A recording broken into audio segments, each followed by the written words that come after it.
The religion that is Ohio State football, perhaps the most relentless in the country. Fans understand spring ball still carries weight here in Columbus, and the superstar everyone wants to see, Jeremiah Smith. Ryan Day expects urgency production from him and the entire team.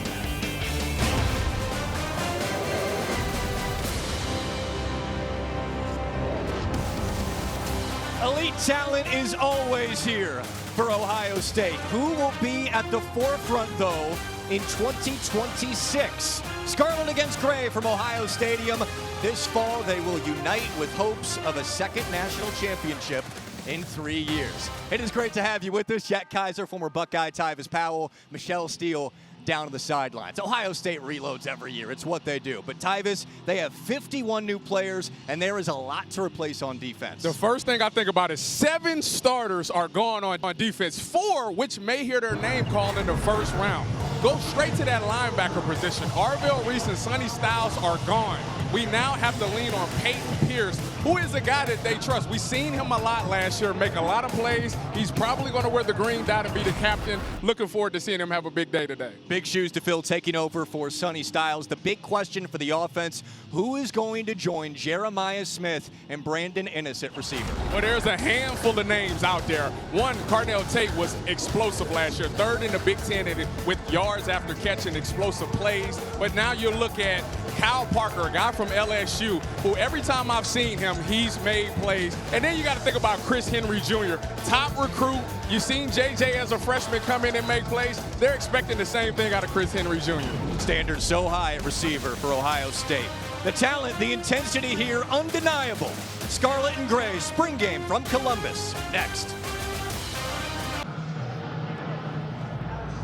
2026 spring game for Ohio State. Rain expected at some point over the next hour. Let's go to Michelle standing by with Ryan Day. Hey, Coach, weather is going to be a question mark with today's game, but what are your expectations for what you want to see out there? Yeah, I know the forecast isn't great, but I mean, we still have a great crowd here. It just goes to speak to our fan base. It's still going to be a great atmosphere, so a good opportunity to see how our guys handle the environment. We'll grade it out and go from there. Julian Sayin is back. What do you want him and the rest of that quarterback room to show today?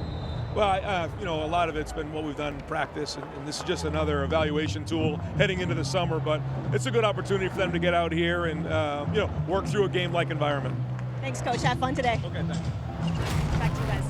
Yeah, thanks, guys. Game format today, it is Scarlet for the offense, Gray the defense, traditional scoring for the offense, and this is how the defense will rack up points, which is what Tyvis is most interested in. Yes, I'm very interested in those takeaways. I would love to get a bunch of those for today, and obviously we want to get some of those sacks. Wonder if it'll be a quick whistle. It could be. Yeah, quarterbacks can't touch them.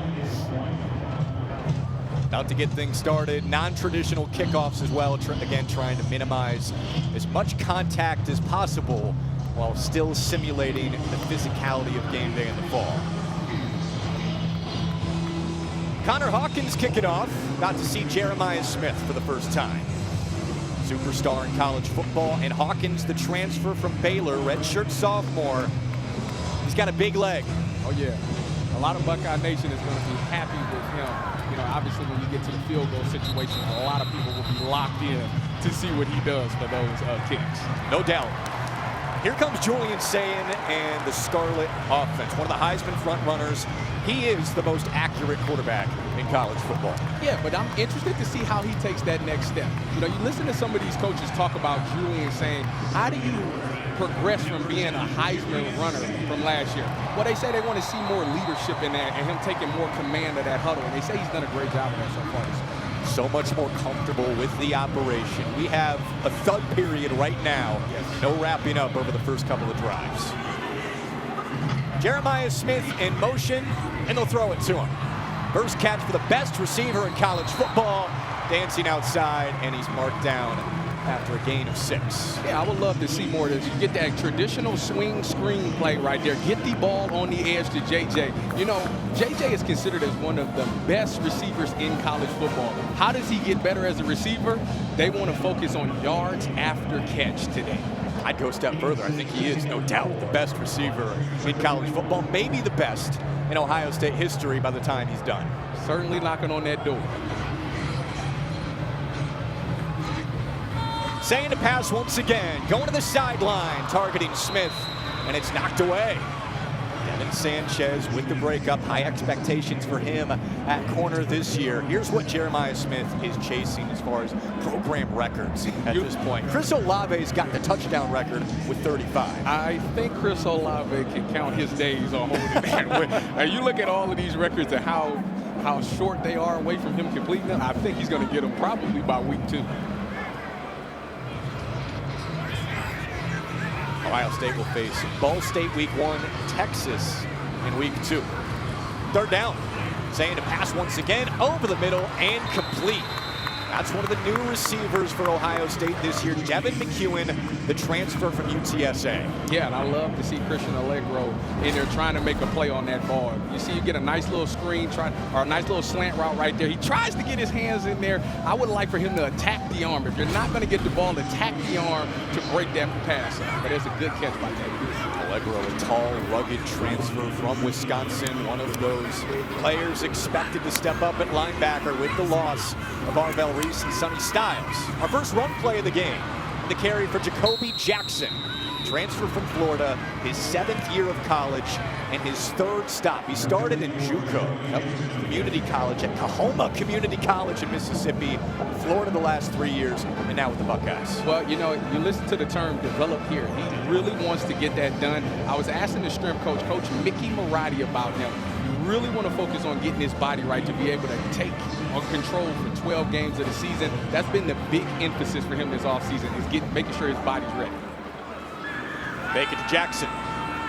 Saying, checks it down short. Nate Roberts. He is expected to ascend to the top tight end spot this year with Max Clair going to the NFL. Yeah, you know, I see my good buddy Jake Butt talk about Max, or Nate Roberts this year. And, you know, obviously Jake is huge on tight ends. It would be nice to finally see one of those tight ends have one of those Cade Stover-like all our years when you talk about receiving. I think that's the one thing that's missing. Hopefully under Arthur Smith that can happen. Yeah, Arthur Smith, the new offensive coordinator this year for the Buckeyes.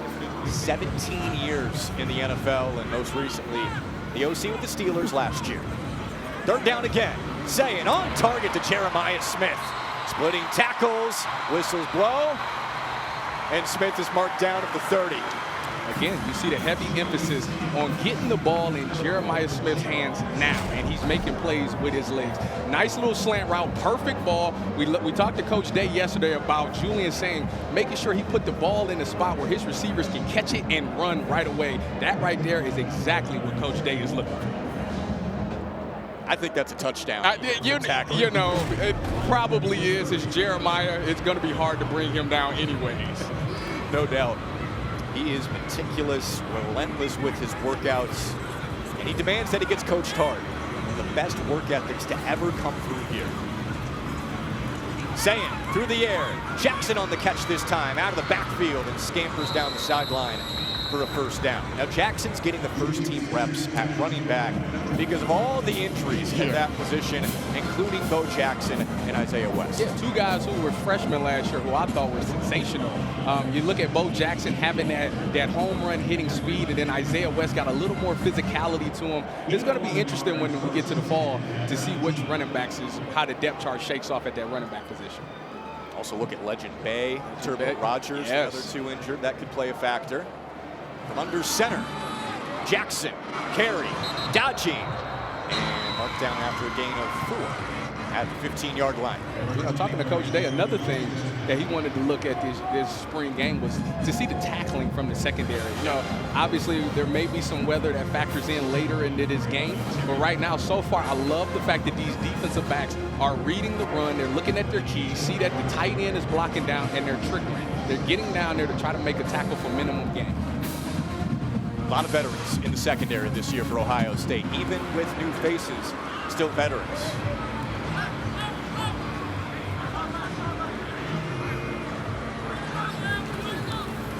Saying, throwing, end zone, and over the head of Kyle Parker. You mentioned him in the open, the LSU transfer. Let's go to Michelle. Hi, everybody. We are here with Jackson, Smith, and Jigba, an Ohio State great just rang the bell. NFL Offensive Player of the Year, Super Bowl champion. Has this just been a dream season for you, or what? It has. I couldn't have planned it any better than, what has come to fruition. So I'm just super blessed, taking it all in, and, honored to represent, the great state of Ohio and these Buckeyes. Every fan was locked in on the stadium scoreboard, video board, just to watch you ring that bell. How cool was that? That's awesome. I love new traditions, old school principle, new school traditions, and honored to be a part of that, ring the bell. Just super excited to be here. Jeremiah Smith is out there already making plays. It looks like that would have been a touchdown out there a couple plays ago in this series. Do you talk to him at all? Like, are you a mentor to him? What's your relationship like? Yeah, I wouldn't say a mentor, but he knows anything he needs. He can always call me, text. We definitely get together, talk some ball. Just super proud of him, and, him pushing the bar even, further than, what we did. And, it's exciting times. It's exciting times here, and he's an exciting player. He's a winner, and it's going to be great to see, him this year flourish. What's something that you took from this program and Coach Day specifically that translates so well for you in the NFL? Yeah, really competitive excellence is something that, sticks with me to this day. You got to be ready when your time is called, when your team needs you. You got to be ready to perform, and, that's something I carry with me today. You went in the first round of the NFL draft. This program might have 4 players in the top 10. Surprising? Probably not. Not surprising, but, don't want to take anything away from them. Those guys earned it, from the first day they stepped in this building, stepped in this facility. So I'm just super happy for them. They can join the brotherhood of the NFL, and, we know those guys, Carnell Tate, Arvell Reese, Sonny Styles, they're going to represent us the right way. So I'm super excited and happy for them. Congratulations on ringing the bell and everything else you've accomplished this season. Thank you so much. Do you need an umbrella? Do you guys have one in the booth? JSN needs one. We need an umbrella down here. We're fine down here. You guys are warriors. Yeah, y'all are. Yeah, you heard he said he's in Seattle. He's used to the rain. I played some ball in Seattle, so I know exactly what he means. It rains every day out there. And congratulations to JSN on his record-setting contract with Seattle recently as well. Oh, yeah. I mean, that was one thing that was actually expected of him. He played with Garrett Wilson and Chris Olave here. And when you asked them who amongst them was the best, they all said JSN would be the best. He sure proved it. All right, 4th and goal here. Zayn rolling to his right, away from the pressure, has room to run, and I don't know if he would have made it real time. You know what? The thing about Julian is they wanted him to use his legs more. They wanted him to be more mobile. So it actually makes me smile to see Julian saying with the wheels, look at the knee lift there. My track coach would be happy to see the way Julian Saying ran that in. And we can get more of this in the fall. I think this will change the offense a lot, because there was multiple times last year where Julian could have ran and he didn't. So it's nice to see him get that mindset that he's now going to take off and pick up some of those yards with his feet. That is the main point of emphasis for him this year. So Buckeye fans love that. Ruled a touchdown with Allegro pulling up at the last moment. And a strong opening drive for the Scarlet team. We just talked to JSN. There's so many first-round receivers to come through Ohio State, and first-round players, period. Here are the first-round possibilities this year. All of these guys could go in the top 10, legitimately. It is actually remarkable to hear that. I mean, these guys are all going to be difference makers to whatever NFL franchises decides to take a risk on those guys. I really love the way that they've been coached here. That moniker, develop here, is really a thing. These guys are going to go to the NFL and make an impact immediately when they touch that. It's going to be fun to watch next week. Arthur Smith, we mentioned him, new offensive coordinator for Ohio State this year, coming from the NFL. He hasn't coached in college. No, he was at Ole Miss in 2010. He was a defensive intern. He didn't have an office. Yeah. He had a laptop. That was it. And 16 years later, he is now back in college at the OC with Ohio State. Well, things have definitely changed the way they run college, and I think he's actually more suited for the job now that he's been in the NFL.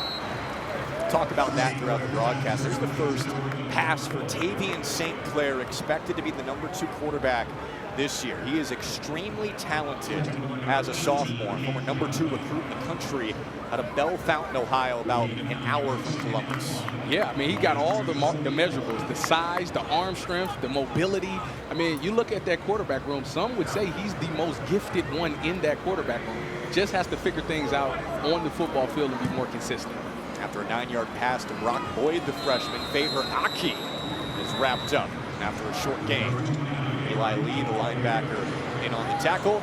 And this might be the biggest question of the day for Buckeye fans when you look at the projection of quarterback in the future. Yeah. Not to mention this year, he's one snap away from playing at Texas. So these are very important reps that he's getting today. Absolutely. That's why you're going to see Ryan Day right behind him, making sure that he's locked in, making sure that his eyes is in the right place, and just making sure that he's making smart decisions with the football. Because, as you said, one snap away. Obviously, he's going up against Justin Martin, the transfer from Maryland, but everybody thinks he's the heavy favorite to beat him.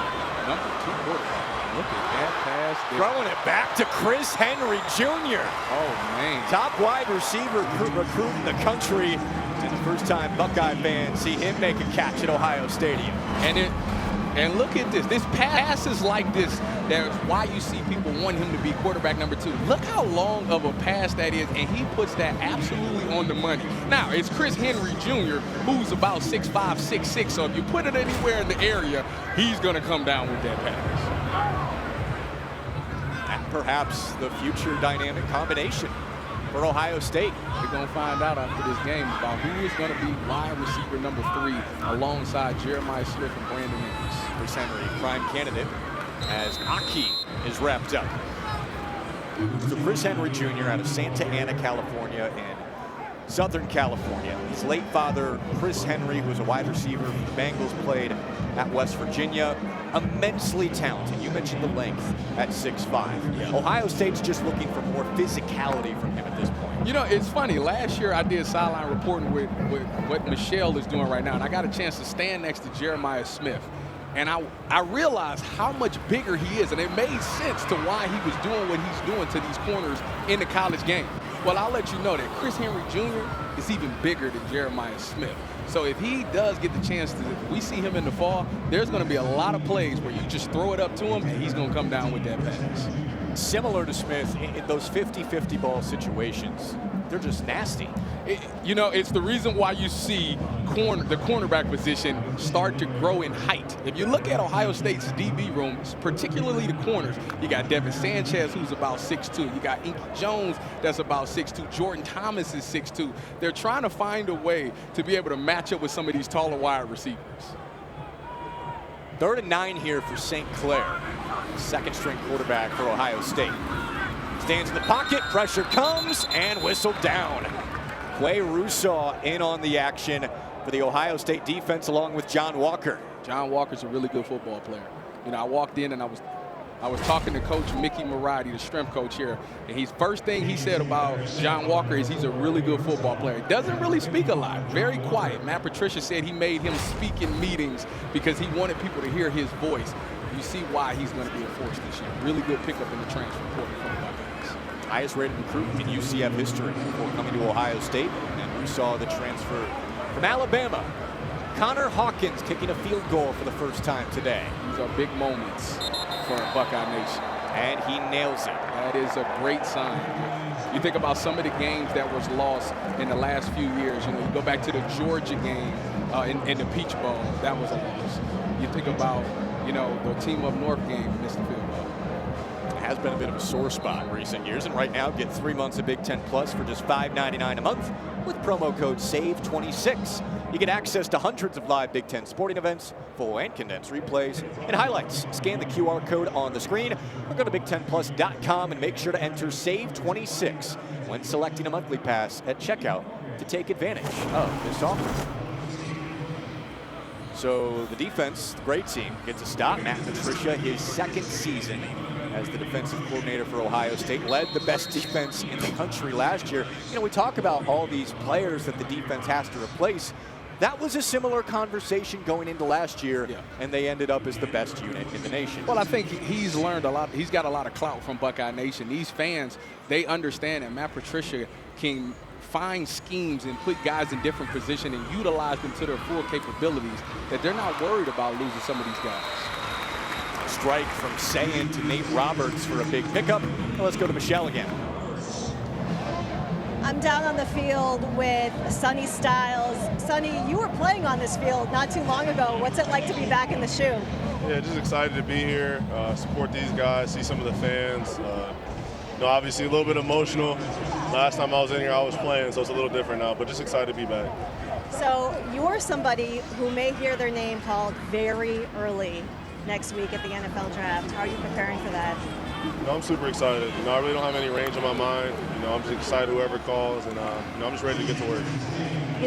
You were a part of an elite defense last season with Ohio State. I want to ask you, through spring practice, so far what you've seen in this game, tell me a little bit about this unit. Yeah, some different faces, but some really good guys. They're bringing a lot of veteran players, guys who played a lot of football at some really good schools. So I'm super excited for them. I know. For me, I really like Earl Little. I think he's going to be a good player. I love the way he played in the spring when I came to field practice. So he's going to do awesome. I'm super excited for my guy, Peyton Pierce. It's his turn to run the show. So going to his third year, he's going to have a really good year. I'm excited for him. What's it like for the young guys coming out? Maybe this is their first time in Ohio Stadium for this spring football game. Yeah, you just get the jitters out the way. Just go out there and have fun. I remember my first time.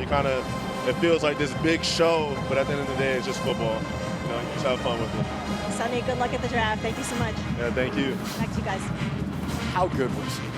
Just unbelievable. He, a guy that came in as a safety, and now he's playing linebacker. And now he's considered one of the best linebacker prospects in the draft. It just shows you how committed. Oh, you got an interception. Tips and overthrows. You got to get those, Jack. Every time. You got to make them pay on defense any opportunity that you get. So I love the fact that they got that takeaway. Bo Atkinson hauls it in. Does a great job of matching the quarterback's hand. That's right there is an underrated thing that doesn't get talked about enough. When you get a defensive tackle and you can't quite get there, get your hands up, match the quarterback's throwing hand, and get a tip in the air and watch these guys make a play. Will Smith Jr., I know his father would be proud of him. Absolutely good work from Will Smith. His dad, the late Will Smith, first-team All-American, national champion here with Ohio State. Great defensive end in the NFL with the Saints. As Sayin throws a pick right after he had an encouraging scramble once again, which is what Ohio State fans wanted to see. And Atkinson, the former North Carolina Tar Heel, with the interception. Aki with the little shifts in the freshman running back, spins ahead for a gain of 9.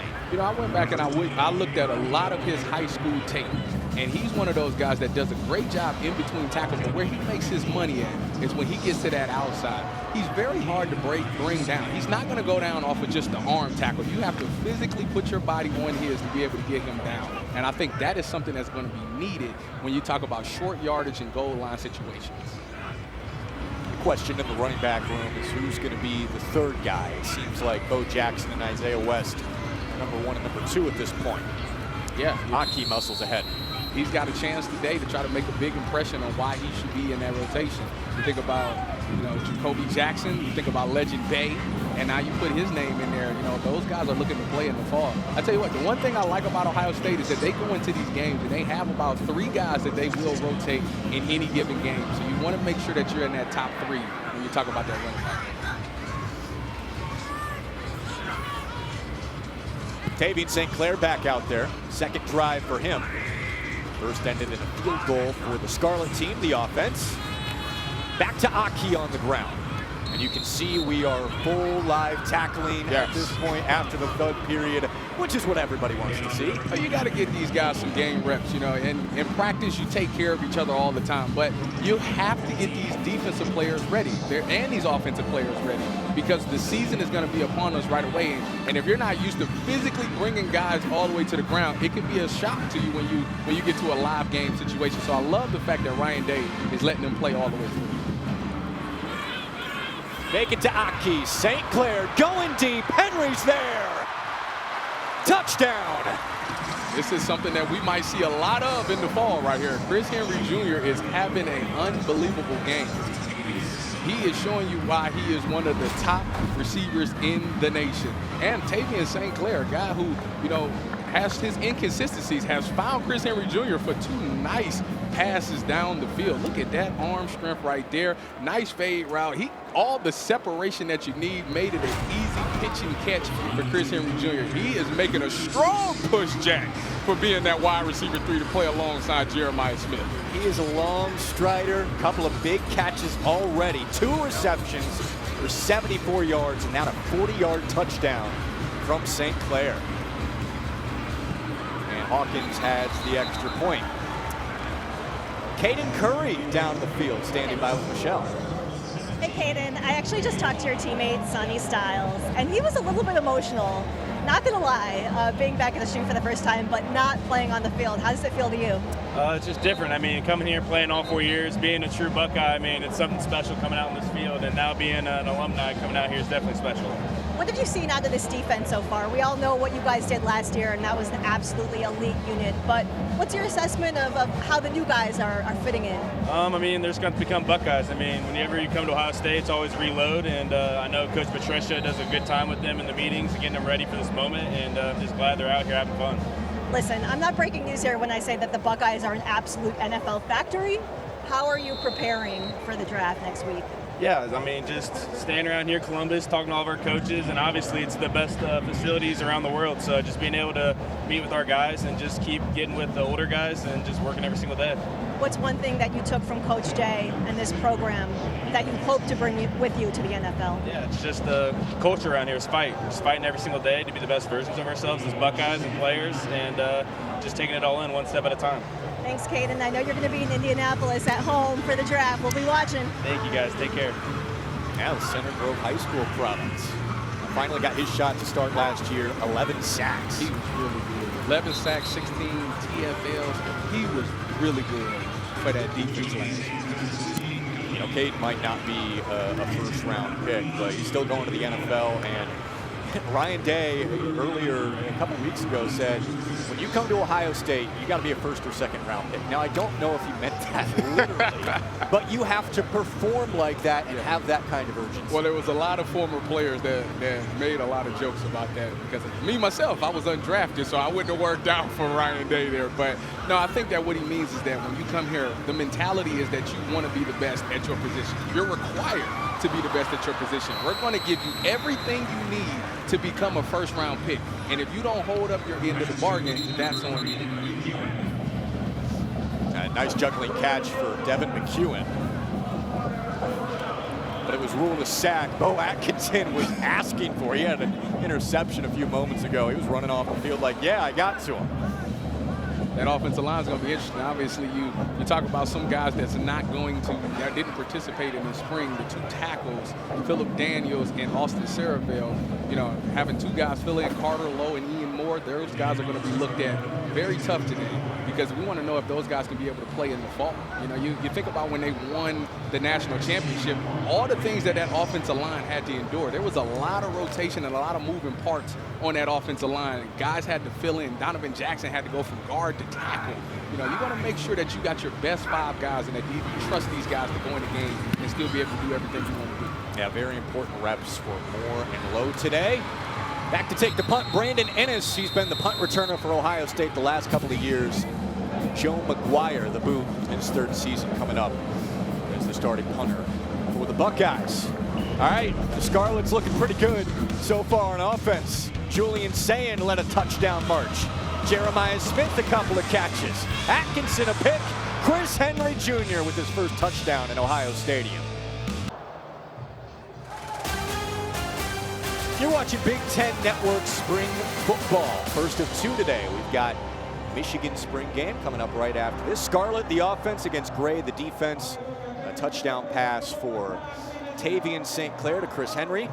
And Julian Sayin led a touchdown drive as well for the Scarlet offense against a defense that is still expected to be outstanding once again this year. But they were borderline historic last year. And you asked, how do you get better? We talked to Matt Patricia, and I said, you know, one of the things that I noticed was the takeaway category. How is it that we can get better in takeaways?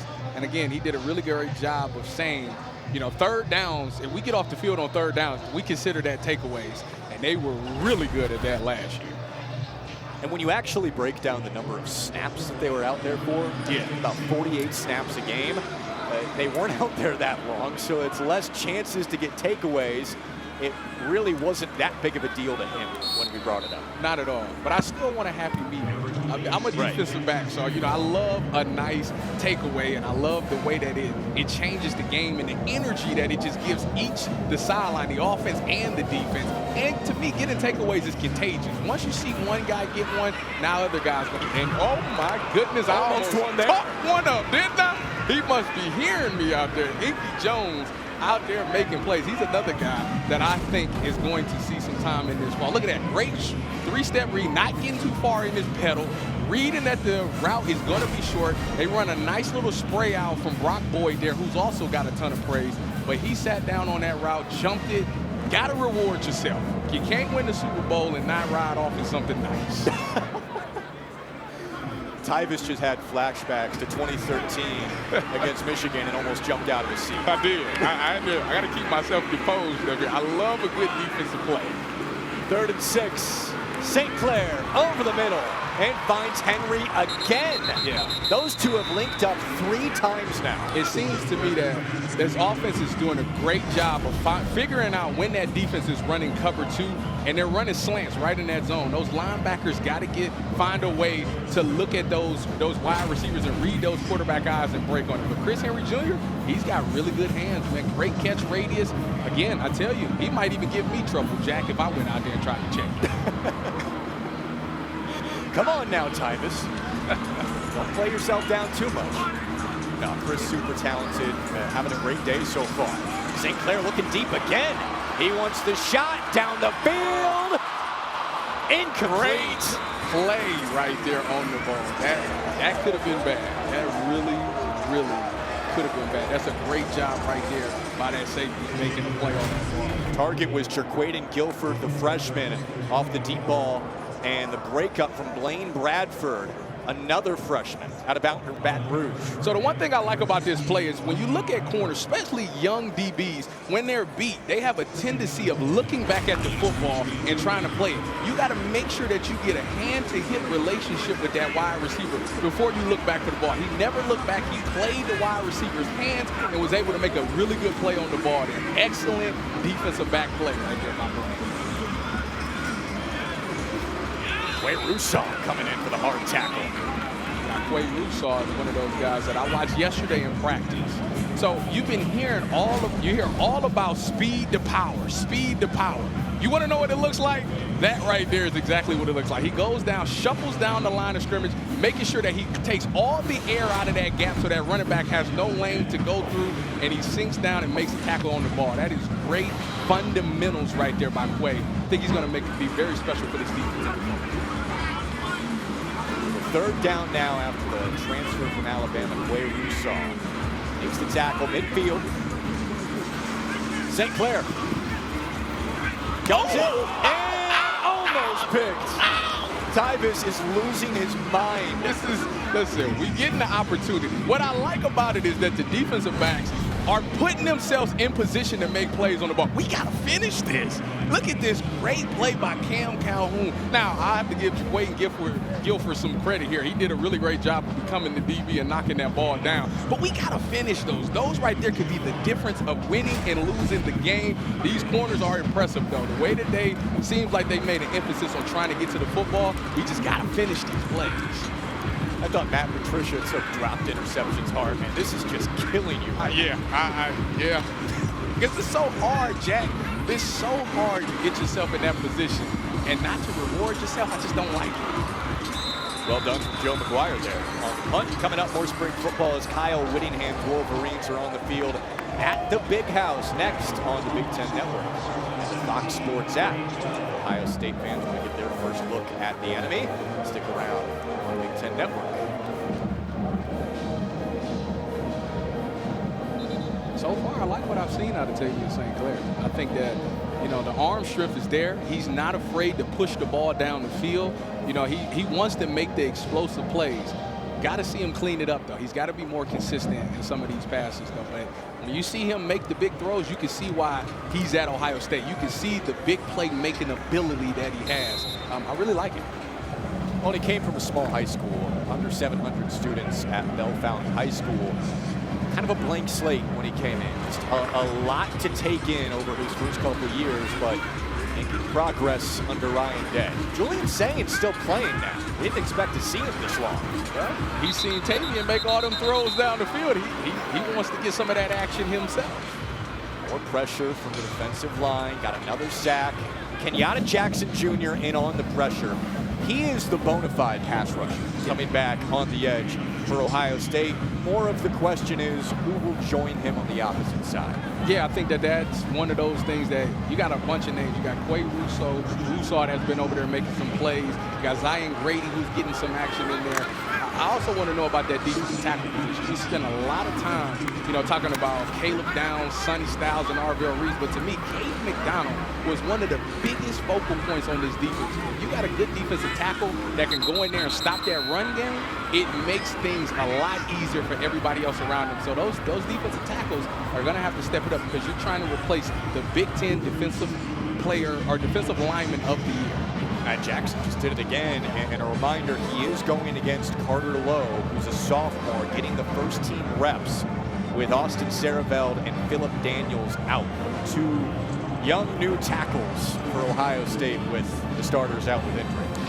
And the spring has been going really well for them. You've seen these guys. Ryan Day has praised both of those guys as guys that he wants to see make that push in fall camp.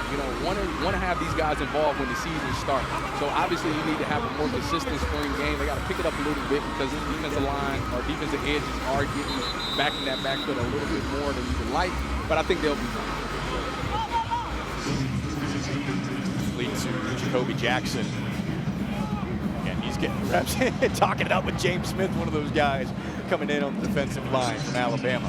He was the top interior defensive lineman in the quarter. And you see for good reasons why. James Smith and John Walker, both of those guys to me are going to be great replacements to be able to do. We got a fourth down. We're going for it. I love the aggressiveness here by Arthur Smith. Why not in the spring game? What do you got to lose? See what Arthur Smith dials up, the new offensive coordinator for the Buckeyes this year. Julian Saint still playing well into the second quarter.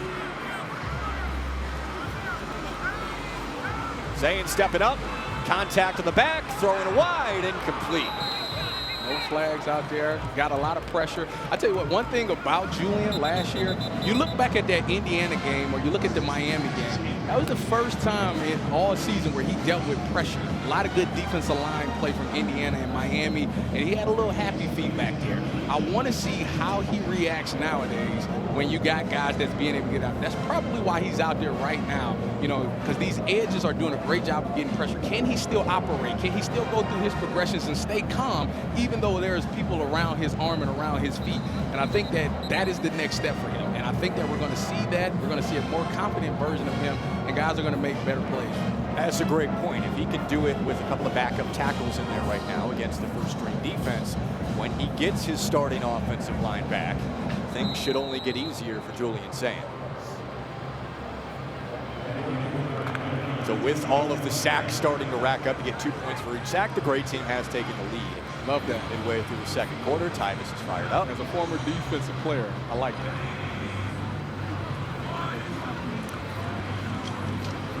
And on the ground with Favor Aki. Reminder, 4 different injuries at running back.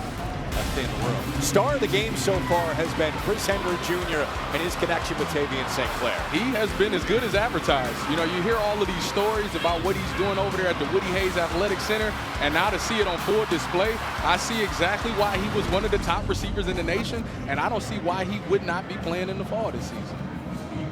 Started off the show, who's going to join Jeremiah Smith and Brandon Ennis as the number 3 receiver. There's a lot of data points over the spring and into fall camp, but Chris Henry making an impression. There he is again, but he drops this one. As soon as we talk about it. That's the way it goes. We might have jinxed him a little bit there. Again, though, I am very impressed with the way Tavian St. Clair is playing. I mean, that's a really good ball. A little bit behind him, but still, you got 10 fingers on it. You got to come down with that as one of the receivers here at Ohio State, which Ryan Day harped on.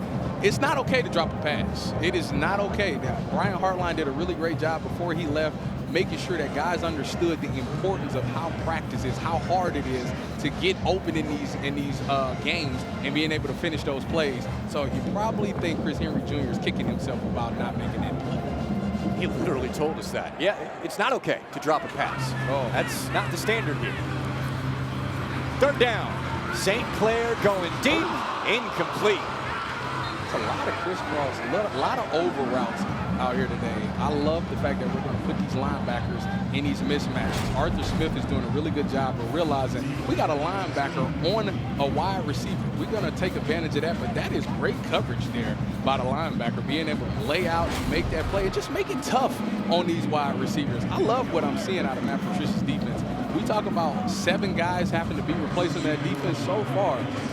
These guys that's doing the replacing is doing a really phenomenal job making sure that they can still be the silver bullets for the season. Ryan Rudzinski on the coverage there. Stop against Arthur Smith's offense. And Innes has the fair catch at the 20. So coming up, it is a brutal schedule this fall for Ohio State. The one everyone's circling first is Texas, and this will be the 3rd straight year that Ohio State will face the Longhorns. Yeah, they got to be ready to go. Obviously, you get Ball State. It's a little different from last year. Last year, you opened up the gates against Texas. Now you get a game against your Ball State team, being able to find their feet, their footing, get good chemistry. And when you go down to Texas, obviously Texas is expected to be a really good team this year. You're getting Arch Manning back and some of those guys. It's going to be a really good showing for Julian Saying. It's going to be a really good test for this Buckeye roster. I love my Cardinals, man. It's gonna be tough in Ohio Stadium to start off the year. But yeah, 2nd ever trip to Texas that Ohio State will take this fall. Trying to get the right personnel on the field right now. Again, guys are going to be shuffling in and out. And we are going to get our first look at Justin Martin, the 3rd string quarterback for Ryan Day. He told us yesterday he's in competition with St. Clair to be the backup. Said that he from Maryland. Said that he really likes his approach, the way he comes and commands the huddle. Obviously, he's got that veteran experience. Just in case if Tavian St. Clair isn't ready for the season and can't handle it, you got a guy that's been out there, that's seen action, that's called games and won games in this conference. So I think that for him, it's actually a good spot to be. Absolutely. He came to Ohio State because he felt like the development here could make him the best quarterback possible. It's his 3rd different Big Ten school. He was injured at Maryland last year, the season opener, backing up Malik Washington after 3 years at UCLA, and he did have 1 start at Penn State where he played pretty well. Just under 200 yards. His story is kind of similar to a Will Howard story. If you go back and listen to Will Howard talk about the things that he learned while playing quarterback at Ohio State, I remember him talking about how they would watch film and the coaches would say, this guy is open. And Will Howard would say, no, he's not. The guy is all over. And the coaches would say, no, but if you put the ball in this spot, he's open. It's just advanced quarterback talk here at Ohio State. So Justin Martin is trying to get some of that going, and who knows? We might see him a little bit of it. It's a great insight on what these quarterbacks are feeling when they come into the program. 3rd down here for Martin, his 1st drive. Long throw to the sideline and complete. Links up with Jerquaden Guilford, the freshman. It is a little bit short, 1 yard short. You would imagine Ohio State's going for it, or Ryan Day pulls the ultimate trump card and says, get him the 1st down. No, I think he's trying to be fair about this one. We're talking about, well, never mind. You're right. They gave him the 1st. I like he is the game master. I like to see the challenge flag go down. I want to see more of a drive, guys. Just keep it going. It's good enough.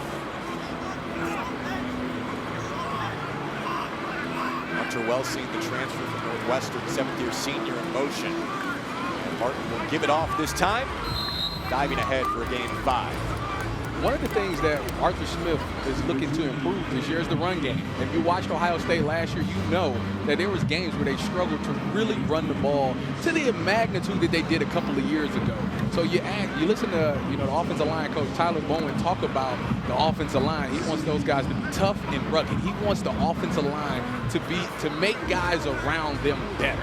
And I hope that we see that this fall when we see these Buckeyes play. That's what everyone thinks of, along with the sacks on saying Ohio State just couldn't run the ball the last couple of games last year. Looking back shoulder, there's the flag.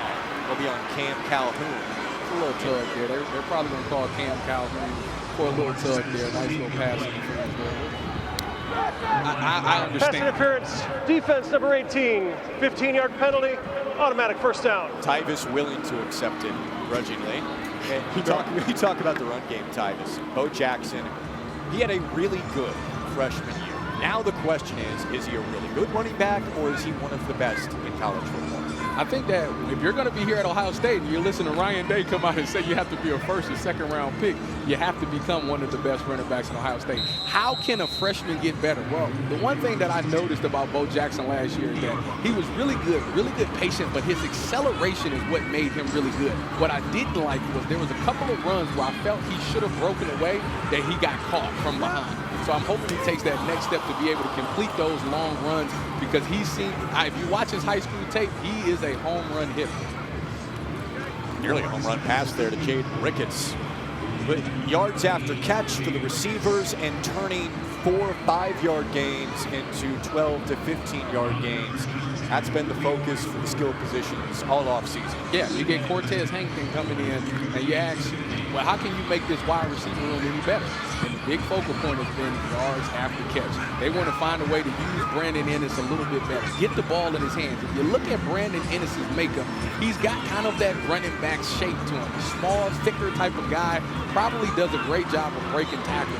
So let's get the ball in his hands. Jeremiah Smith, as big as he is, a lot of secondary players don't want to tackle that big guy in space. So let's get the ball in his hands and let him make plays with his legs and do a great job with the yards after the catch. Wow, James Smith just absolutely destroyed that play. Yeah. Had Justin Martin off balance. Yeah, he almost threw a pick. I mean, the center kind of fell right into his leg and messed up that whole entire play. Arthur Smith and Ryan Day are going to scheme guys open in this offense, but can they take the short gains and potentially house calls? That's what the focus has been. Well, the good news is this. You look at the wide receiver room, as good as they are, you get Jeremiah Smith, you get Brandon Ennis. When you talk about as a secondary and as a defense, you're going to put 4 eyes on these guys, right? So you're going to have a safety in the corner always paying attention to these guys. When you talk about taking a check down, teams are all the way back. When you're playing zone, you got to get back. You got to get 15 to 20 yards back in your zone. That means that the check down kid, if you throw it right, he can pick up 8 to 10 yards. After the 4-yard run from Justin Martin, the punt for Ohio State. And Brady Young, the backup punter, sends it over Brandon Ennis' head.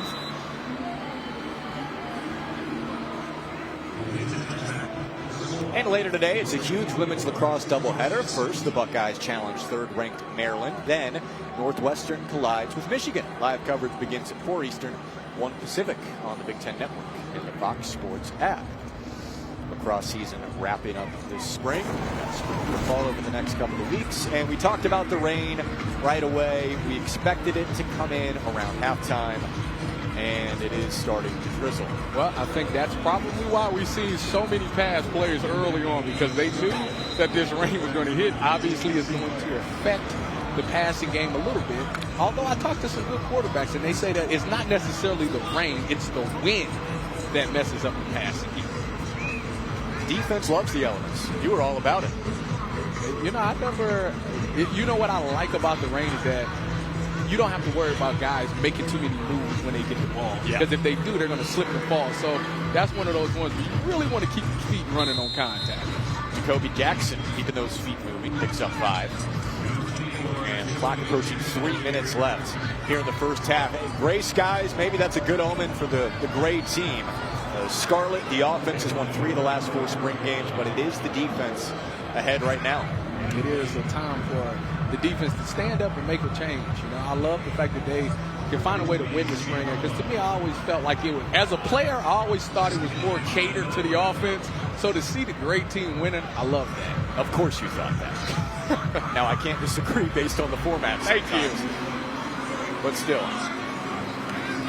Second down, St. Clair the quarterback, Jackson the carry. And falls forward for a gain of 4. Jackson, big body guy. One thing about those big body running backs is that they're always going to fall forward. And that is hitting yardage that people don't talk about a lot. If you're one of those running backs that every time you get hit, you fall forward and you pick up maybe 1 or 2 yards, we know this is a game of inches. There was a great speech on Any Given Sunday that you got to fight for that inch. Well, that's what Jacoby Jackson is out there doing. I think I just heard Al Pacino, right? You like that? Yeah, that's perfect. 3rd and 1. And Ohio State pick up a couple inches here. Right back to Jackson. He did not get there. I want to say that was Sincere. Yes, Sincere Johnson on the tackle. Coming from Glenville, right up the street.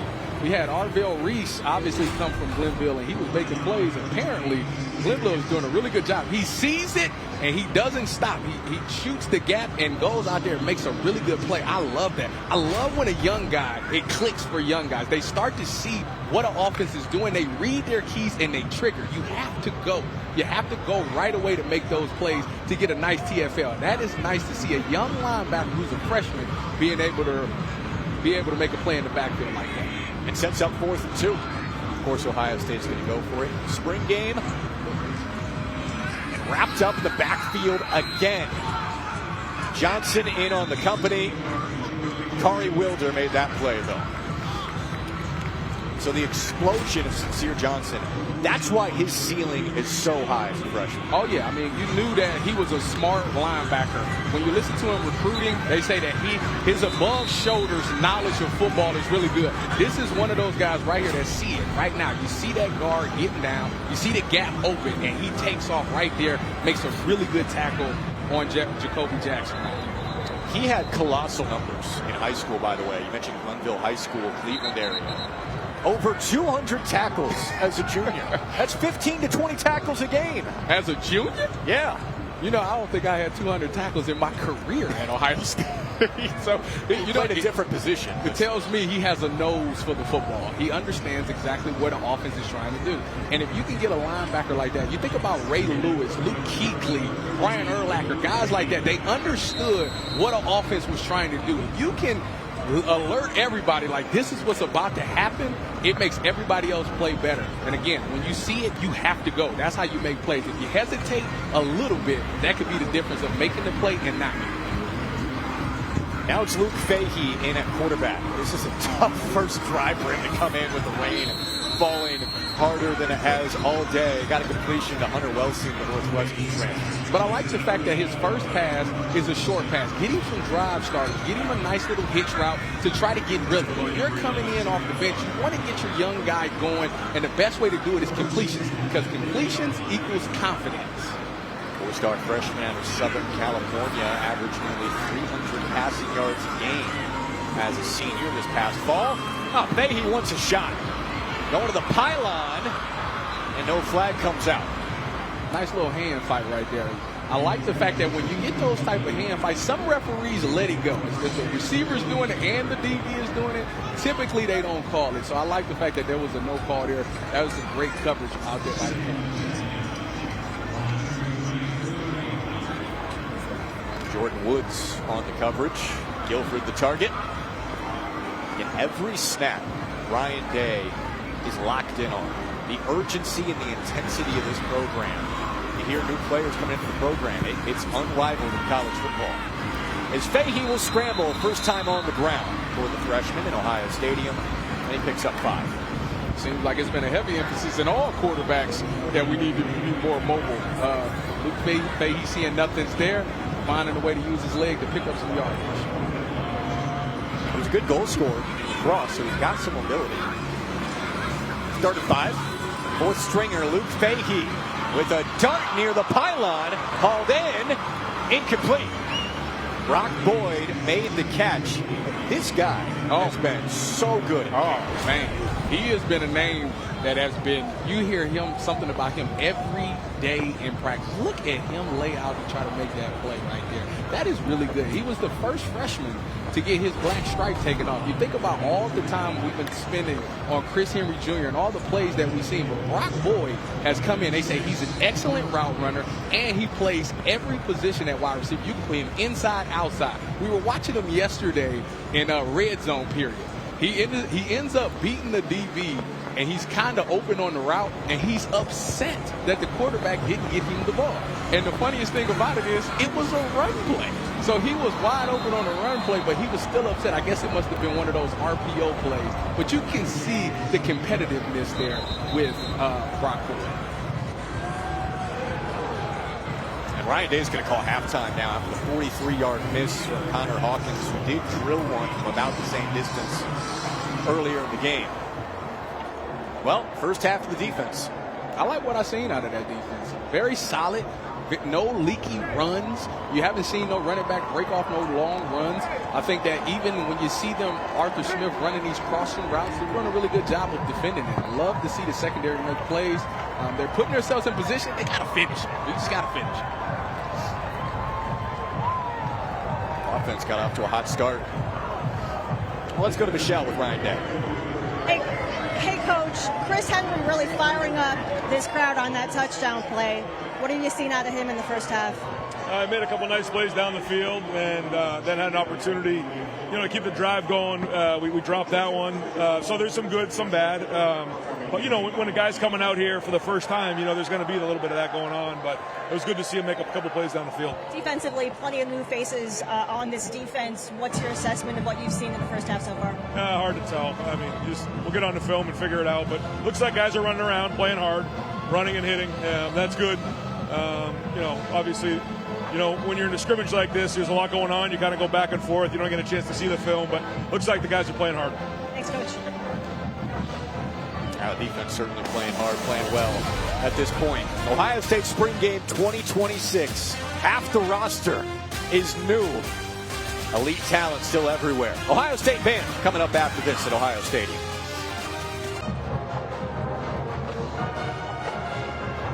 Rain falling on Ohio State Spring Game. Rating the defense, leading the offense, the Scarlet by 10 at the break. Let's listen in to the Ohio State Spring Athletic Band for a moment.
Buckeye battle crying across the field soon this fall. Halftime of the spring game with the great team in front. Second half of the Ohio State spring game moments away. And these guys are warriors out here. Band continuing to rock it at Ohio Stadium.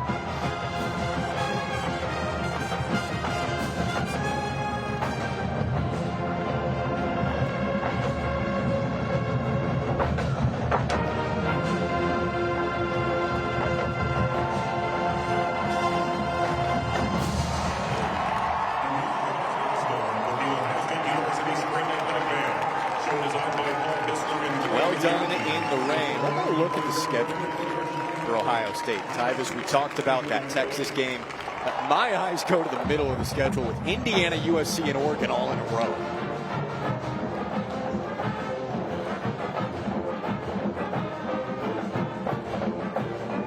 go. Absolutely.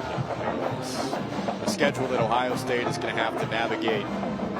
Try and get back to the playoff for a third consecutive year. Great team on top by 10. Second half, moments away.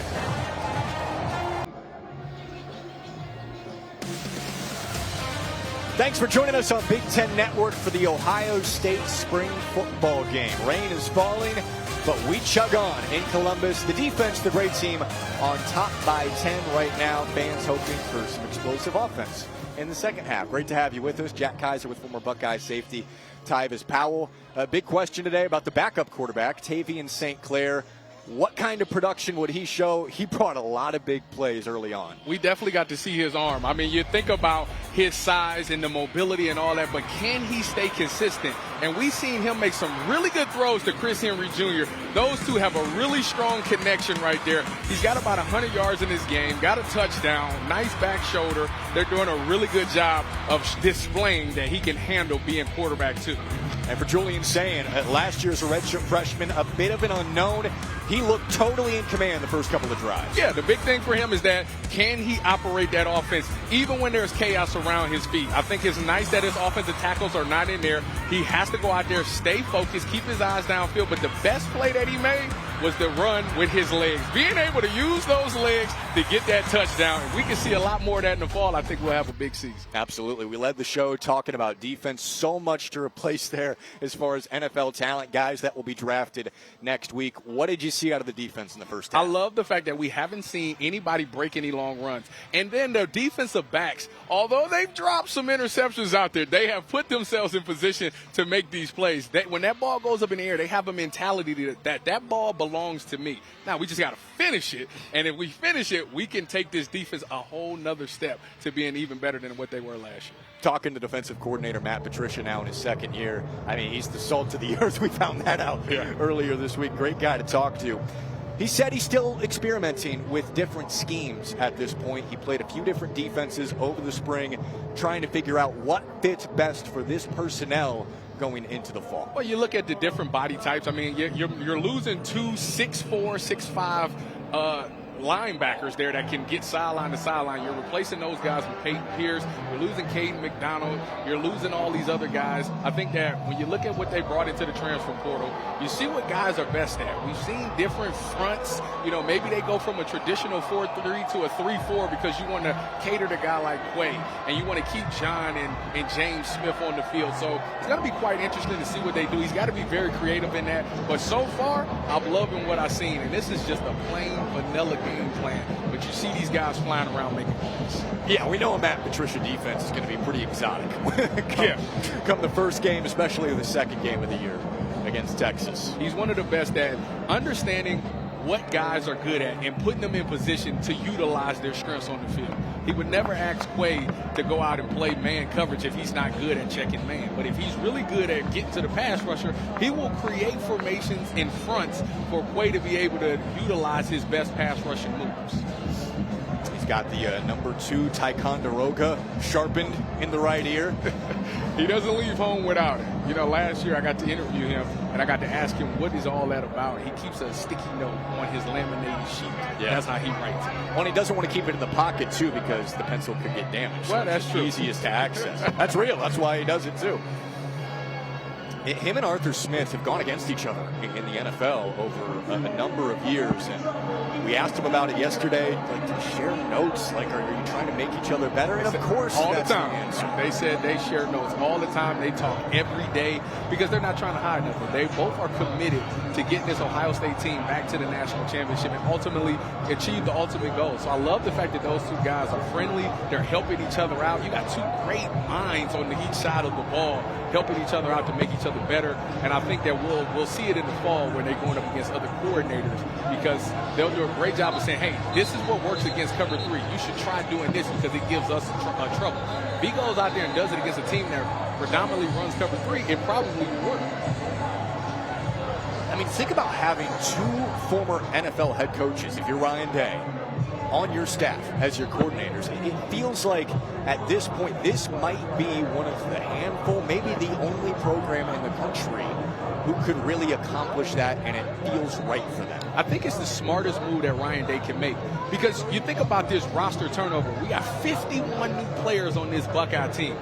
But the only people that knows how to deal with roster turnover from week to week or even year to year is former NFL coordinators. We talked to Matt Patricia and Arthur Smith about it yesterday, joking, like, you guys, this is nothing to you guys. You guys had to get a guy new on Tuesday and have him ready to play on Sunday. So now you're getting a guy in the offseason, giving him a whole offseason to get ready. You're used to doing that. And they laughed and was like, yeah, that's pretty much how the NFL works. So to me, I think if this is the new stage of college football where guys are going to be transferring and there's going to be a big roster turnover, the best way to do it is to get former coordinators from the NFL or former head coaches, and I think Ryan Day did a really good job getting Arthur Smith and Matt Patricia. He said Arthur Smith is the head coach of the offense. He relinquished that responsibility. Now it still is Ryan Day's program. So over the rest of the summer, they're going to talk about how do we blend what we do well here with what you do well, the run game, the tight ends, to make it as efficient of an offense as possible. Well, one thing that people got to understand is that both Arthur Smith and Ohio State run a form of West Coast offense. So it's about the terminology and the concepts that they got to get on the same page about. And we are underway in the second half after Phillip Bell takes the mock kickoff. Tavian St. Clair appears to be the guy starting the second half on the field. In the first half, St. Clair was 4 for 10, 100 yards and a touchdown, 40-yard touchdown to Chris Henry. So maybe not the accuracy that a Julian Sayin normally provides, but the big play certainly was there. Well, also the DBs also made plays on the ball, so you got that going for you as well. But when you talk about arm strength and accuracy, he's definitely got that. We just need more consistency out of him, and I think he's got a whole second half to try to prove that he can stay consistent. Expect him to get a lot of reps here in the second half, prepare him to be one snap away coming into the game. Pressure, dump it off. Jacoby Jackson, transfer from Florida, with his first catch of the second half. One thing that I liked on this was the block on Terry Moore. If you're on the defense, you're supposed to keep everything inside. You want to leverage all plays. You want that running back to cut back in. Jacoby Jackson actually got to the sideline and was able to pick up some more of that leaky yardage that I referenced earlier in this game. Yeah, those hidden yards turning short gains into explosive plays, the emphasis. Second and short after the gain is 7.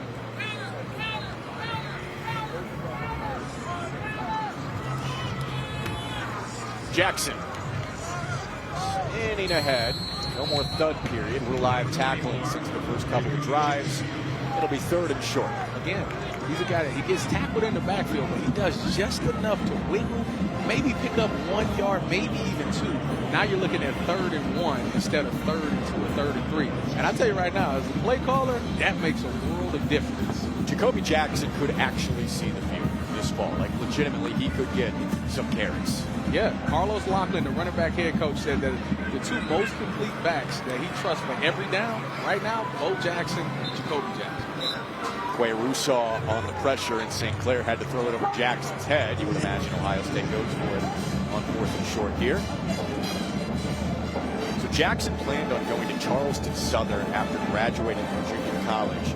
The day before he graduated, he got a call from Florida, and he was so shocked by it that he had to research the coaches and make sure he wasn't being punked. So he goes to Florida for a few years, and 2 years ago he had 7 touchdowns. Yeah. Legit production. Well, last year he dealt with some shoulder injuries. I think he had an AC joint sprain, and if that's what he had, trust me, I know what that feels like, because I had 2 of them in my career, and that could bring an elephant down. Not fun. St. Clair flushed out of the pocket, directing traffic, sideline, goes ahead, and marked down short. The offense does not pick up the 4th down.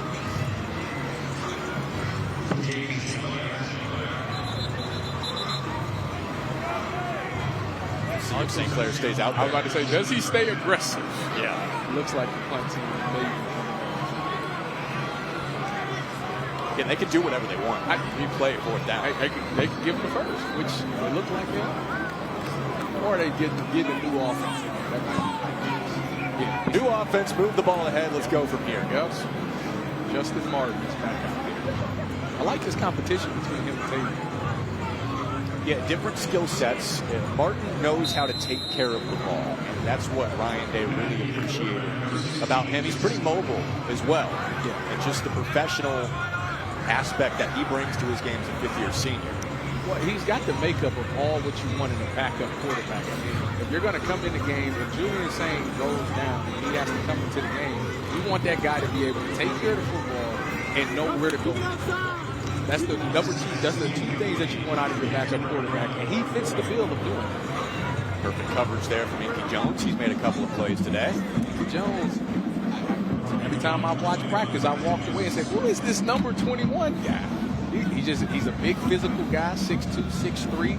Love his size, but I love his movement. If you're going to be that tall, you got to have good feet and good hips. And I think him, Devin Sanchez, those two guys in particular, do a really good job of doing twitch and doing a great job of being able to turn their hips around. That's exactly what you were when you played. You came in as a taller secondary player, but you still had the 4.46 speed.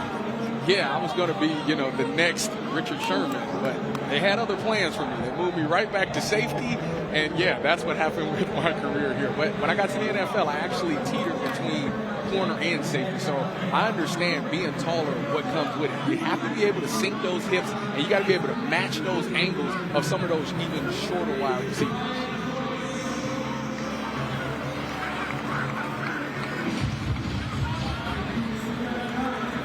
On third down, Justin Martin feels pressure from Wilder, and that is a sack. The top two defensive line recruits in his class out of Sarah High School, Southern California. A freshman, hey, he's pretty good basketball. Defense number 46, 10-yard penalty, automatic first down. And that wipes away the sack from Corey Wilder. I don't like that. I don't like that one. It's still, you still got it on tape. You get good pass rush moves. That's the best thing about it. Let's look at this penalty. You got a holding call. Yeah. You got to let it go. You got to let it, and that's when you're nervous. When you're out of place and you're out of position and the guys kind of got you. The number one thing that a young guy is going to do is grab. And sometimes you just got to let it go and live to see another day. Haven't seen too many penalties today. Like you said, that's still on tape, so good work from Wilder. So St. Clair back out there, 30-17, the great team in front. The offense has won 3 of the last 4 spring games. Matt Patricia's happy right now. Play clock under 5 for the sophomore quarterback. Handoff to Aki. And a short first down carry. Julian Saint had some nice moments in the first half. He's with Michelle. Julian, we were just talking about how Sonny Styles, one of your former teammates, was out here watching this team in the rain, and you said you were not surprised. Not surprised. I mean, the guy loves ball. The guy loves Ohio State. He's a Buckeye through and through, Blanco, so not surprised out here. And so do you. I mean, how much did you miss being in the shoe during the offseason? It's been great to be back. Had a great crowd here today, even with the rain, and just love the support we have and love Buckeye Nation. So it's been awesome to play for them today. You had a big season last year. What are you looking to improve upon in year 2? I can improve in just a lot of areas. Step up more as a leader, really take control of the offense, and looking for a big second year. So when you say you want to step up as a leader, what's kind of your leadership style? Are you really vocal with the guys? Yeah, I think you have to connect. There's no such thing as a non-vocal leader. You have to be vocal as a leader, and you have to really connect with your teammates. And we have a lot of new guys, but a lot of returning starters. So it's been a fun offseason to connect with those guys. You have a new OC too. What you're going from Brian Hartline now to Arthur Smith. What do you think Smith has brought to the offense so far that excites you? I like Coach Smith a lot. He's done a lot of good stuff in this spring that I think we all are excited about, and we have good connections. So I'm excited about what we're going to do this season. Last question. I just actually passed a huge vat of water, and it said "water for recruits only." What do you think? Hey. That was a big completion down the sideline. Julian's going to like that for David Adolph. Okay. You're okay? You're okay. Okay. I was going to say, what gets slept on? I mean, Ohio State's such a legendary program, but is there something that maybe recruits don't think about right away? I think the competitiveness here is second to none. It's a very competitive place. If you want to be the best in the world at what you do, you come here. And the support that we have, I don't think that our training staff, the people in the building that are with us day in and day out get enough credit. We have a great training staff, great nutrition, great everything about that. I think they get not enough love, and they really do a good job. Julian, thank you so much. Wet hair, don't care, guys. Keep slugging it down there, guys. Rain continues to fall harder. You can tell by the body language and the way he speaks that he is even more comfortable going into this year. I think it's big. You look at that offensive side of the ball, and you got JJ, who's obviously Jeremiah Smith, who's one of the best players in college football, but he's not a vocal guy. Bo Jackson is going to be a sophomore. He doesn't seem to be a vocal guy. You need somebody that's going to be that vocal leader on that offensive side of the ball, and it has to be Julian. The quarterback typically is the guy that commands everything and the guy that everybody's going to listen to. So I love the fact that he's being more vocal with his leadership this year. A big 38-yard pass to Adolph from St. Clair. Sets up again. Has another completed pass, this one to Devin McEwen. One thing that Tavian is doing a really good job of doing is getting that ball down the field. He pushes that ball down the field. His receivers are making those plays, and I like that. He's very explosive. He wants to run an explosive offense. Ohio State fans get to see very possibly the starting quarterback in 2027 play right now. Yeah, if everything goes the way it's supposed to, and he continues to progress and get better, and he gets consistent day in and day out, there's no reason why he should not be the next quarterback at Julian St. Louis.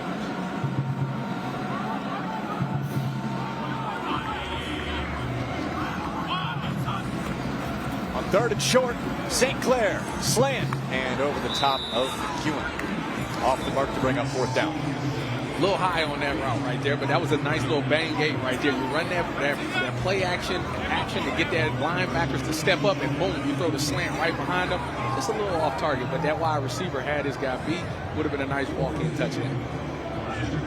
It's still weird to see Arthur Smith in that Loco hat and not in the NFL. Isn't it great? Yeah. Buckeye fans should be excited. Hey, his Titan offenses, when he was the OC there, were absolutely spectacular. Derrick Henry. Well, the two things that I feel like Ohio State needs to improve upon is actually two areas that he specializes in: run game and red zone offense. Last year they got down there and they took a lot of field goals, and then there were situations where they would take a Carnell Tate and a Jeremiah Smith off the field to put in more tight ends. Well, he loves tight ends. Arthur Smith loves tight ends. He knows how to utilize these tight ends. So if you're going to take a playmaker like a Jeremiah Smith off the field or a Carnell Tate, hopefully that tight end, Nate Roberts, Max, all those guys come in and create mismatches and be able to score those touchdowns. And you look at Nate Roberts, Mason Williams, Hunter Wells, Max LeBlanc as some of those primary options for Arthur Smith in a tight end room that got emptied after last year with Max Clair and Will Kazmarek. Both should get drafted this upcoming week. Yeah, Max Clair will be an X factor for whatever NFL team he goes to. He's a really good receiving tight end. Wish we could have got a little bit more out of him at Ohio State last year, but I also think that he is going to be a nice tight end too. We got a nice one. Yeah, tight end too that can work his way into a tight end one and become a huge X factor for the team. Absolutely. Yeah, Luke Fahey, fourth-string quarterback with the fumble. Little bit slick out there. Yeah, you can tell that ball didn't hit that turf a couple of times. Ball got a little wet, so you got to be extra cautious when you're carrying that. The second time that he's seen the field today. And just a freshman, and 2nd and a mile after the fumble.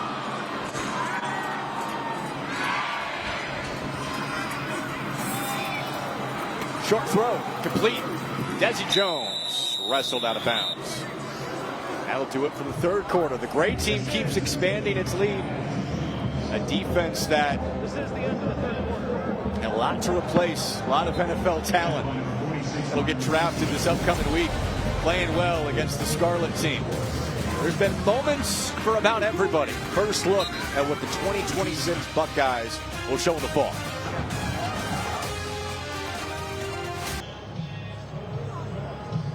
He's These Ohio State fans are something else, maybe the most passionate fan base in college football. Tomorrow, don't miss a softball doubleheader as the Buckeyes host Penn State, followed by a top 20 matchup between Washington and Oregon. Live coverage beginning at 4 Eastern, 1 Pacific on the Big Ten Network and the Fox Sports app. Fourth quarter of the spring game. Ryan Day in the Standard. It will not let up even with a running clock here in the fourth. 12 minutes to go. The great team might pull it off, Jack. They're in a nice, comfortable league. Unless the offense can string together some touchdowns, the great team might pull this one off. And back in my day, you'd have to walk back if you lost the spring game. He's not joking, people.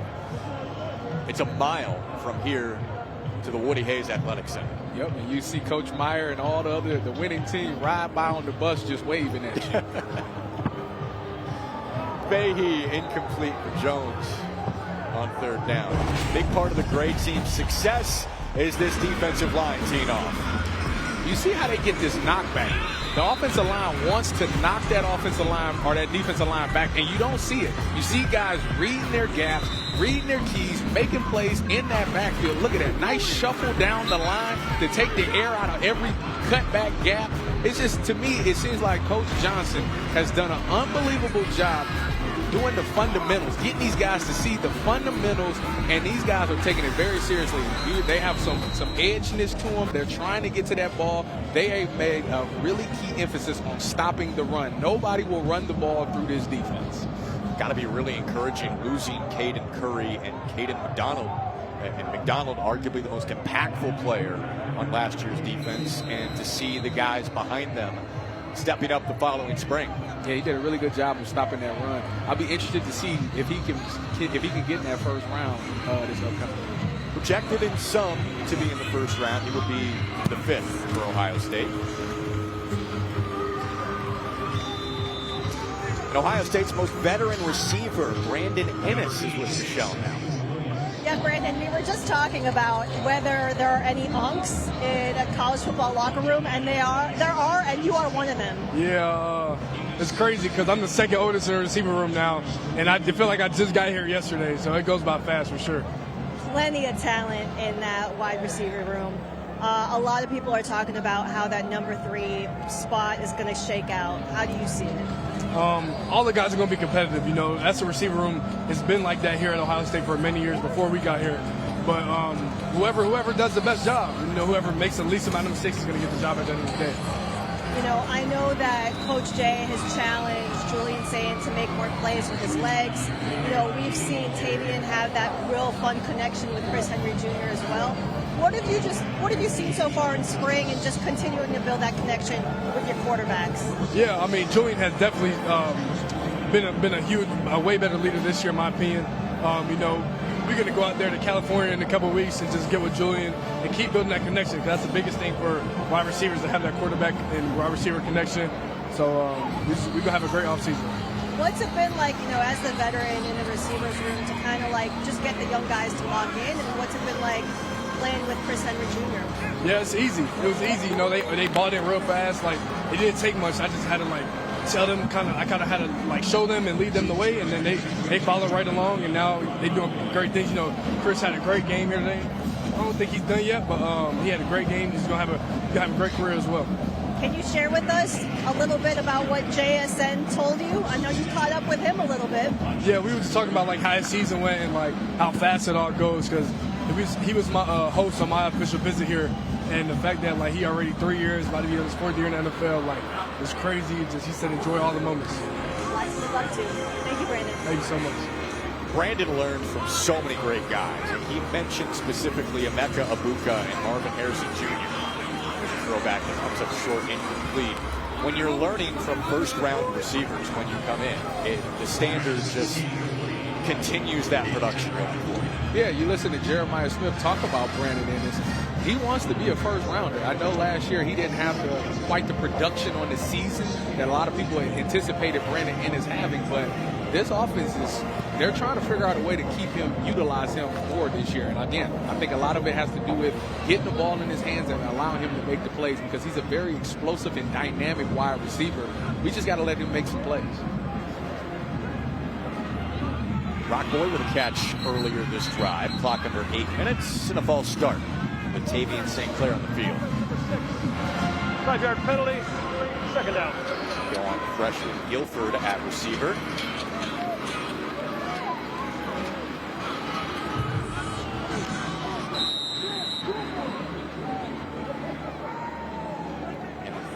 That Ryan Day wanted to get across to his team the most. With all the new players, 51 new players, basically half a new roster, the urgency, the production, the intensity here is not like other places. And every single rep, you have to go all out with your effort. Yeah, I learned the hard way when I played from Urban Meyer about how you got to go. He told me, you don't go hard. And I said, what? And he said, you just don't go hard. And you think about it, when you think about these young guys that's coming out of high school, they were the best players on their roster. So they didn't need to go 100% in practice. They can go 75 and get the job done. And then you have this mindset that I'm trying to save my energy for the game. So you don't go hard in practice, but when you do that here at Ohio State, now you're creating the thing where guys are getting better. You're sliding down the depth chart, so you have no choice but to go all out every single rep that you get in practice. I'm sure that was a wake-up call. It was. Freshman. Third down here, St. Clair. Flush left, looking downfield, plenty of space to run, and the sophomore scampers for a first down. Coming up July 11th, the BTN Big 10K returns to Soldier Field in Chicago. Scan the QR code or register right now at btnbig10k.com to be a part of the 10K or 5K race and post-race tailgate party. 15-yard gain for Tavian St. Clair. There's going to be a lot of that this year. If Julian really does decide to be more mobile, I think it's going to be so open because these defenses are going to be so scared of these wide receivers that it's going to be just so much space for him to be able to pick up yards. Not nearly as much space there. Dumps it out of bounds.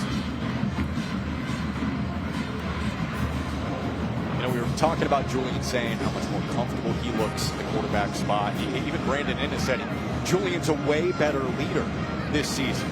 Last year, he was just trying to figure it out himself. Matt Patricia referenced that. He said, yeah, the eyes were a little bit wide in spring ball last season. Didn't know what we were doing defensively. This year, Julian's the one pointing out, oh, I know what you're in, Matt. I know what's coming.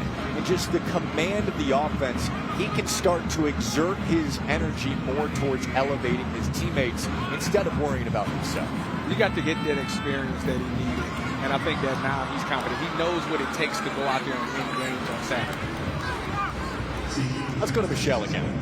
All right, we've got Carson Hintzman here who blocks for Julian Sain. We saw him make some plays today with his legs. What's that been like, blocking for him while he's doing that?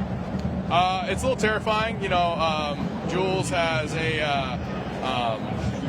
a weight goal he's been hitting this winter, so it's been good to see him bulk up a little bit. So him running, you know, getting a little bit more comfortable with that. But I mean, I'd love to see a little QB truck, but we gotta say that till fall.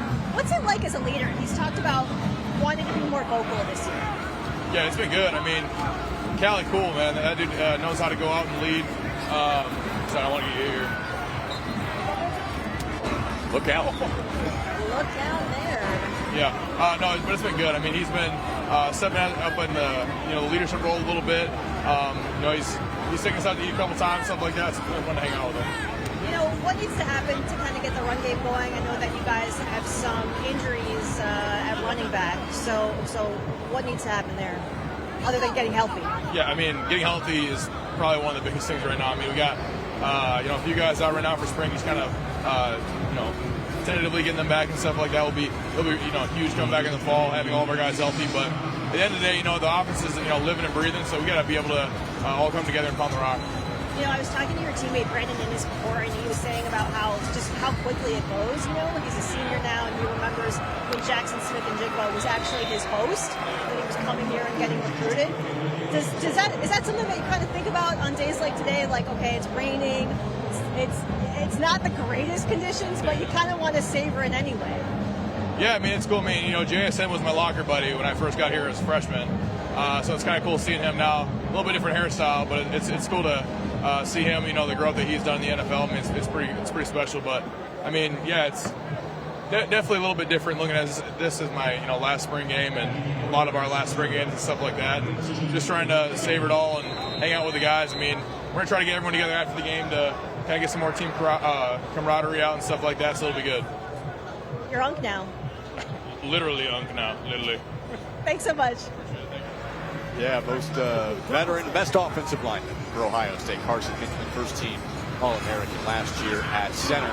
We're under 3 minutes to go in the spring game. What a journey for him.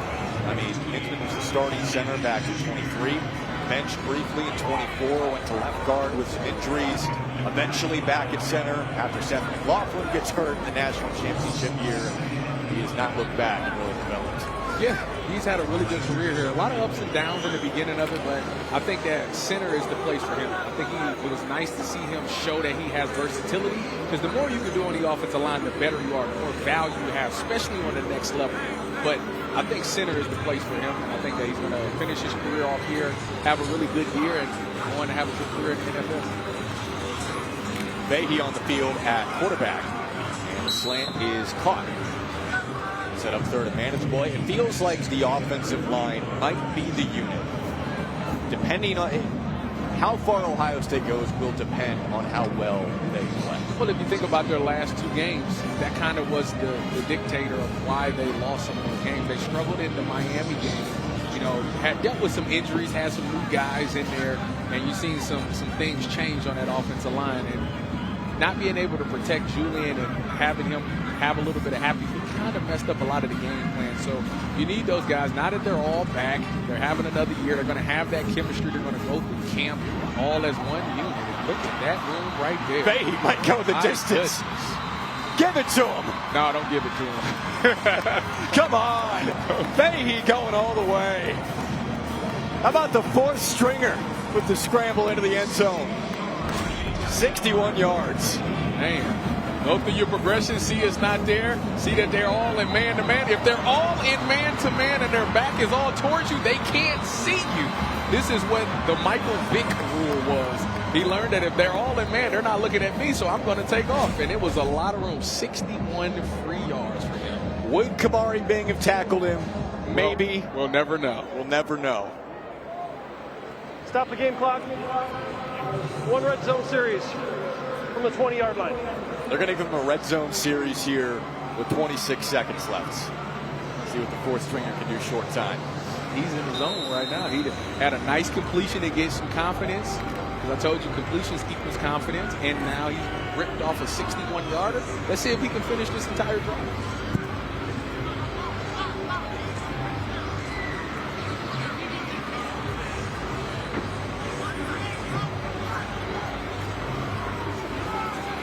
Fahey looking end zone. Had a step. A little bit underthrown. Line drive shot as well. Looking for Jaquaden Guilford. I like the fact that they did not call that out. You want to see that ball pushed out a little bit more in front of him, because Jaquaden Guilford had his guy beat on that route. He ended up throwing a back shoulder, and he tried to lay out to make a play for him. But Fahey got to find a way to get that ball pushed in the back of the end zone. Give your guy the only chance to be able to make a play. Guilford, the four-star freshman out of Fort Wayne. 21 seconds left and second down as we wrap up the spring game.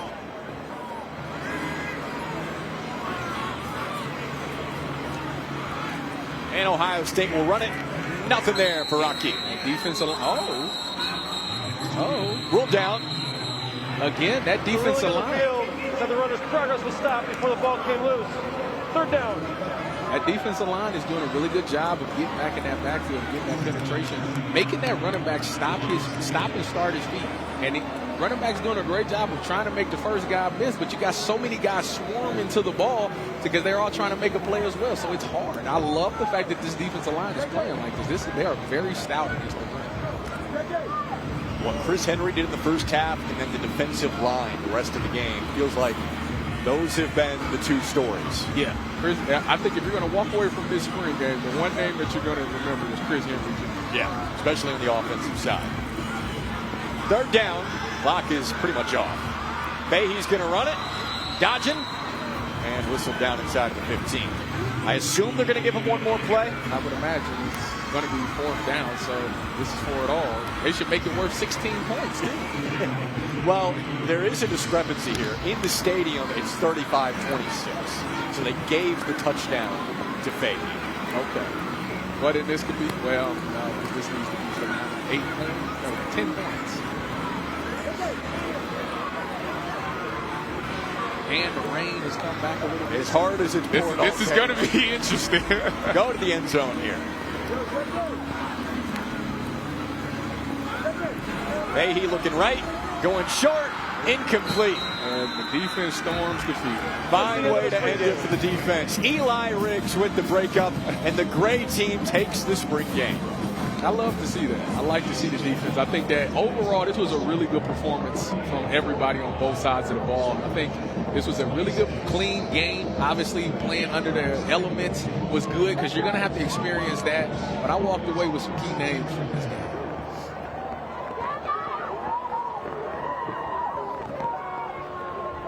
And now they go sing Carmen, Ohio, a tradition.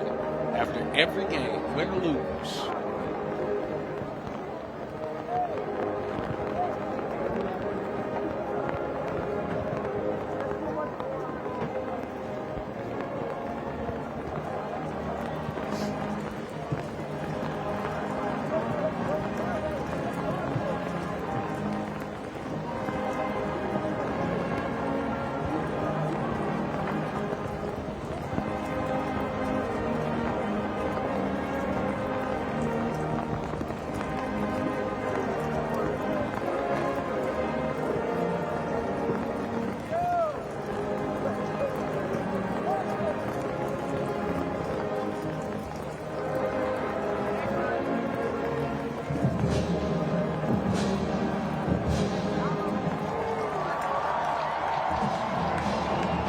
We're going to be doing that pretty soon.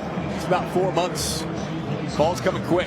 Yeah, they're going to get a couple of weeks off, a couple of months off, and then before you know it, you're checking into the hotel for camp, getting ready for the season. I think they did a really good job with dealing with so many different players coming from different schools. You got a guy from UCF, guys from Alabama, guys from Florida State, Duke, all these different cultures.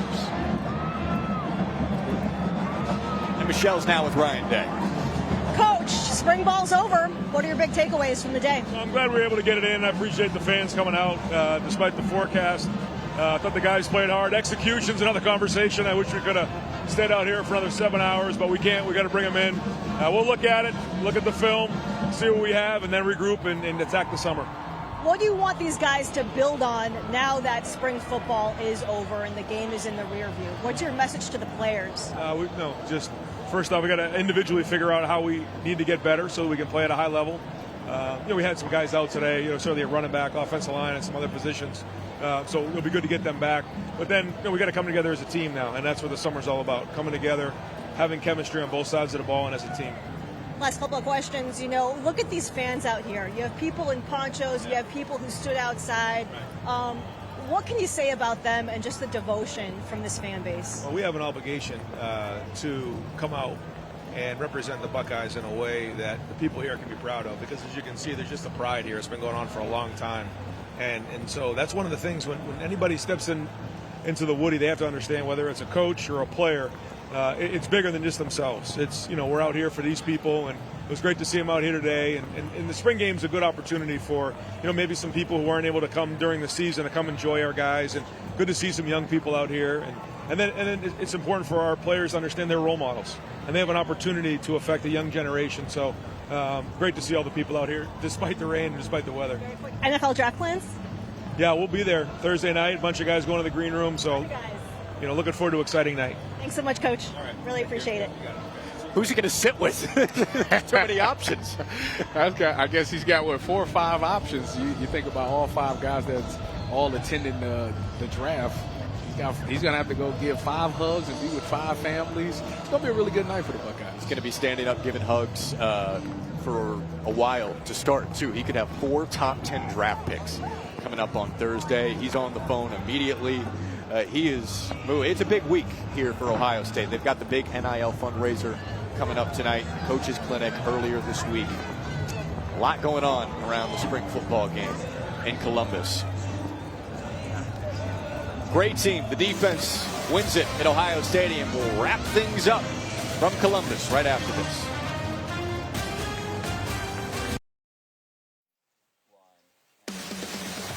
The gray team, the defense, wins the spring game for Ohio State over Julian Sayin and Scarlet offense.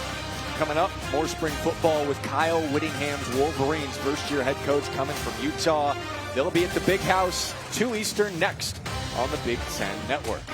Appreciate you joining us today. Jack Kaiser, Michelle Steele down on the sidelines. Tyvis Powell, your last spring game was here 11 years ago. That's hard to believe, huh? Why are you making me feel I'm not trying to make you feel old. I want to say that we won our last spring game, by the way. Of course you did. You didn't have to make the walk back. No, I did not make the walk back.